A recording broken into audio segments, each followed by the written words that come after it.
Bonjour Florence Portelli. Bonjour. On connaît depuis hier la date du Congrès des Républicains. Ça va se passer mi-mai. 2 candidats sont déjà en lice pour prendre la tête du parti. La candidature de Laurent Wauquiez, alors elle était attendue. Celle de Bruno Retailleau, elle était moins. Est-ce qu'elle vous a étonné? Alors, les témoins, non. Enfin, elle ne m'a pas du tout étonnée. On la voyait venir à des kilomètres. Donc, il est candidat. Et voilà, c'est une belle compétition entre 2 candidats de grand talent.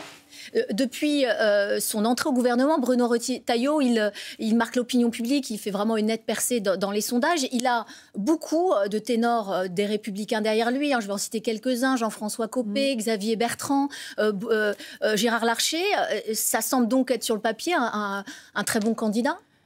Alors, de toute façon, c'est un très bon ministre de l'Intérieur. C'est quelqu'un qui a des très grandes qualités. Après, je vous dirais que Laurent Wauquiez est aussi un très bon candidat. Être soutenu par les pontes du parti, j'ai connu ça en d'autres temps. C'est pas forcément un gage de victoire. Donc, ce sera une compétition. Et puis, on a 3 mois pour voir qui l'emportera. Mais je ne parierai pas en m'appuyant justement sur ce soutien des ténors du parti. Vous dites quoi? C'est une question de génération. Les vieux sont avec Bruno Retailleau, les jeunes avec Laurent Wauquiez. Vous-même, vous semblez soutenir Laurent Wauquiez. Oui, moi, je soutiens Laurent Wauquiez. Mais alors, c'est vrai qu'on observe quand même une séparation générationnelle. Moi, je l'observe notamment dans mon département. Après, il y a des exceptions. Et puis après, c'est pas les jeunes contre les moins jeunes, bien évidemment. Mais c'est vrai qu'en tous les cas, moi, de mon point de vue, il est crucial que ce parti aussi montre un renouvellement pas que des têtes, mais un renouvellement aussi des idées, un renouvellement du logiciel.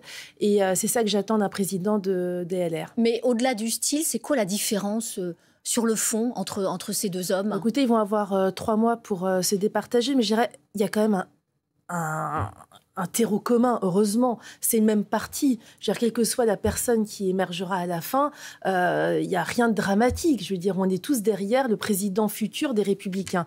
Néanmoins, moi, je pense que des gens ne peuvent pas être au four et au moulin et que ça va être extrêmement difficile dans le contexte actuel. Là, c'est pour Bruno Retailleau. Oui, tout à fait. C'est lourd de s'occuper de l'intérieur. C'est lourd dans la société d'aujourd'hui, qui est dans un état catastrophique sur le plan de la sécurité, sur le plan de la violence. Donc, je pense que ça occupe. C'est aussi très difficile quand on est tenu par un minimum de solidarité gouvernementale.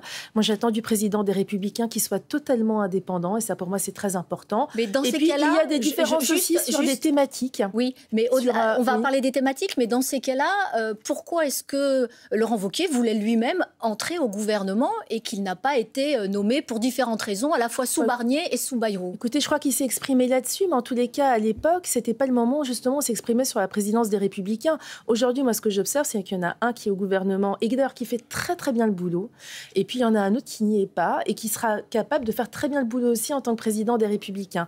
Après, il y a des thématiques qui pour moi sont essentielles, que le travail paye plus, que le travail soit mis au cœur du projet des Républicains, mais pas que. J'attends aussi des positions très fermes sur le logement, j'attends aussi des positions très fermes sur l'émancipation des femmes. C'est un sujet que je porte beaucoup, et d'ailleurs je porte beaucoup avec la présidente de région Valérie Pécresse. Donc voilà, il y a des thématiques que j'attends. Elle soutient qui, Valérie Pécresse, d'ailleurs? Ça, vous lui demanderez, moi je ne vais pas parler à sa place.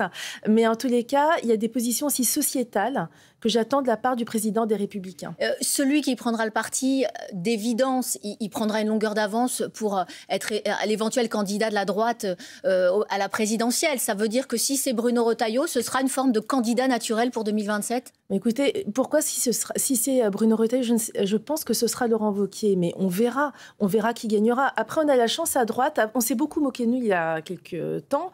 Aujourd'hui, on a la chance d'avoir des personnalités de grands talents qui sont souvent citées par la presse. On parle de Laurent Wauquiez, Bruno Retailleau, il y a aussi David Lisnard qui est mon président à l'Association des maires de France, il y a Valérie Pécresse, vous avez parlé de Xavier Bertrand. Voilà, on a de la chance, Jean-François Copé, on a de la chance d'avoir des gens talentueux. Écoutez, pour une fois, je suis contente qu'on parle de cette compétition de gens talentueux. Un dernier mot, vous êtes plutôt... Alors c'est vrai que la question de la sélection du candidat à la présidentielle a été repoussée. Vous êtes, vous, personnellement, pour une primaire, puisque vous nous avez cité un certain nombre de gens? Alors là-dessus, oui, j'ai une petite différence d'opinion. C'est pas que je suis pour une primaire, c'est que je suis juste lucide et je constate. Si jamais personne n'émerge d'ici 1 an, faudra bien qu'on départage. Je veux dire, c'est une question évidente. Et comme on a le risque aujourd'hui d'avoir Marine Le Pen au second tour, enfin c'est quasiment assuré, ou Jordan Bardella, voire Jean-Luc Mélenchon, on ne peut pas se permettre d'avoir plusieurs candidats de droite. Donc si jamais personne n'émerge, s'il n'y a pas de candidate ou de candidat naturel, eh bien, il faudra une primaire. Cet après-midi, François Bayrou devra encore justifier à l'Assemblée nationale, se justifier sur cette polémique qui enfle, celle des abus physiques et sexuels au sein de l'institution catholique Notre-Dame de Bétharram. Les Insoumis accusent François Bayrou de mensonge et demandent sa démission. Vous portez quel regard sur cette affaire? Écoutez, il a une communication très maladroite, mais enfin, ça fait longtemps qu'on sait que François Bayrou n'est pas un cadre de la communication. En revanche, moi, j'aime pas les Fouquier-Tinville.